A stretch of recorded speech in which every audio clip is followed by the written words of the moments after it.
యేసు ప్రభు నామమున మీ అందరికీ నా యొక్క వందనములు. ఈ యొక్క సమయమందు ఆరాధన వాక్యముగా మనము ధ్యానం చేసుకొని మన జీవ ప్రదాత అయిన ఆ దేవుణ్ణి మహిమపరుద్దాం. యోహాను సువార్త 3వ అధ్యాయము 31వ వచనాన్ని ఈ సమయమందు ధ్యానం చేసుకుందాం.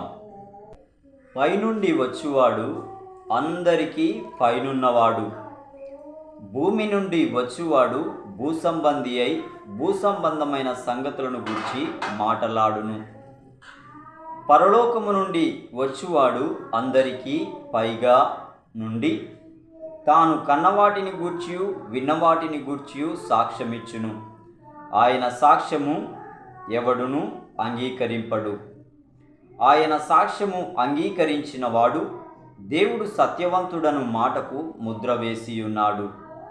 ఏలయనగా దేవుడు తాను పంపిన వానికి కొలత లేకుండా ఆత్మను అనుగ్రహించును గనుక ఆయన దేవుని మాటలే పలుకును.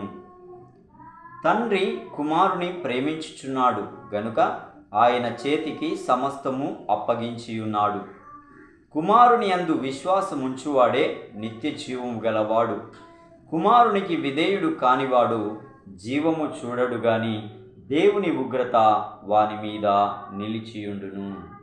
దేవుడు తన మాటలు మన వినికిడిలో దీవించునుగాక. ఆమేన్.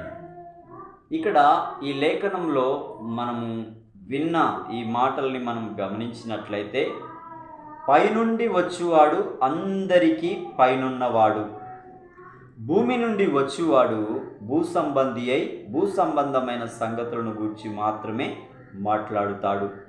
పరలోకము నుండి వచ్చువాడు అందరికీ పైగా ఉన్నాడు.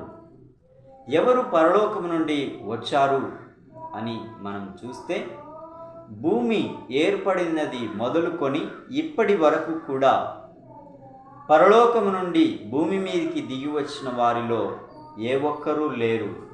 ఎవరైనా ఉన్నారు అనంటే దేవుడైన ఆ ప్రభువే మానవ రూపాన్ని దాల్చుకొని భూమి మీదికి నరుడిగా వచ్చాడు. అయితే ఆ వచ్చిన ఆయన అందరికీ పైవాడుగా ఉన్నాడు. ఉన్నవాడు ఆయన ఏం చేశాడు అనంటే, పైనుండి వచ్చాడు కాబట్టి పైన ఉన్న సంగతులను గూర్చి ఈ భూ సంబంధమైన మనుషులందరికీ వివరించాడు. ఆయన రాజ్యమును గూర్చి, ఆయన మహిమను గూర్చి, ఆయన యొక్క నీతిని గూర్చి, ఎవరు ఆయన యొద్ద ఉంటారో ఎవరు ఆయన యొద్ద ఉండరో ఆ విషయాలను గూర్చిన వివరణను ఆ ప్రజలందరికీ తెలియపరిచిన వాడిగా పైనున్నవాడు భూమి మీదికి వచ్చినప్పుడు ప్రజలందరినీ ప్రేమించి ఆ రాజ్యమును గూర్చిన సవివరాలు ఎంతో తేటగా తెలియపరిచారు. కింద మనం చూస్తే, కుమారుని యందు విశ్వాసముంచువాడే, ఆయన చెప్పుచున్న ఆ మాటల యందు ఎవరైతే విశ్వసించారో, ఎవరైతే ఆయన పైనుండి వచ్చాడు అని నమ్మారో, ఎవరైతే ఆయనే దేవుడని విశ్వసించారో, ఎవరైతే ఆయనే మన కొరకు ప్రాణం పెట్టాడని, ఎవరైతే ఆయనే మనల్ని నీతిమంతులనుగా చేయటానికి తిరిగి లేచాడని, ఎవరైతే త్వరలో ఆయన మా కొరకు రాబోతున్నాడని విశ్వసించారో, అట్టివారు నిత్యము ఉండే ఆ నిత్య రాజ్యానికి వారసులు కాగలుగుతారు అనే విషయాన్ని పైనుండి వచ్చిన ఆ ప్రభు అయిన యేసుక్రీస్తు మనకి ఎంతో తేటగా తెలియపరిచిన విధానాన్ని మనము చూస్తూ ఉన్నాం.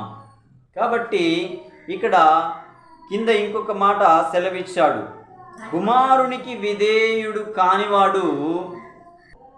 కింది మాట మనం గమనించినట్లయితే, కుమారునికి విధేయుడు కానివాడు జీవము చూడడు, అనగా దేవుని రాజ్యమును చూడడు.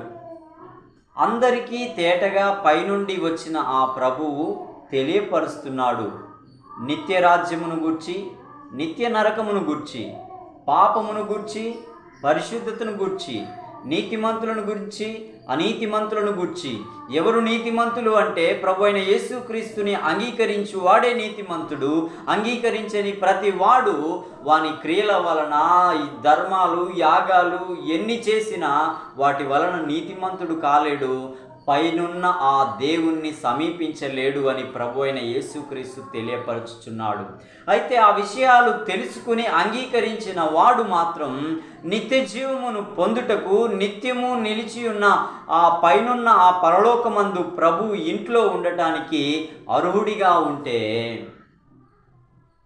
ఆయన మాటలు వినియు వినకుండా, చూచియు చూడకుండా, గ్రహించకుండా ఉన్న ఏ మనుషుడైనా ఏం చేయబడతాడు అంటే జీవం అనేది చూడడు, కానీ ఒకరోజు మరణం అనేది చూస్తాడు. ఏ మరణం? ఏదో మనం అందరిలాగా చనిపోయిన మరణం కాదు. యుగయుగాలు అగ్ని ఆరదు, పురుగు చావదు అనే రెండవ మరణము చూసే ఆ యొక్క భయంకరమైన ఆ యొక్క పరిస్థితి ఉన్నది అని ప్రభువు చెబుతున్నాడు. ఇక్కడ మనం చూస్తే అంత మాత్రమే కాకుండా ఈ భూమి మీద ఉన్న కాలమంతటిలో వారి మీద ఏమి నిలిచి ఉంటుందో కూడా దేవుడు చెప్తున్నాడు.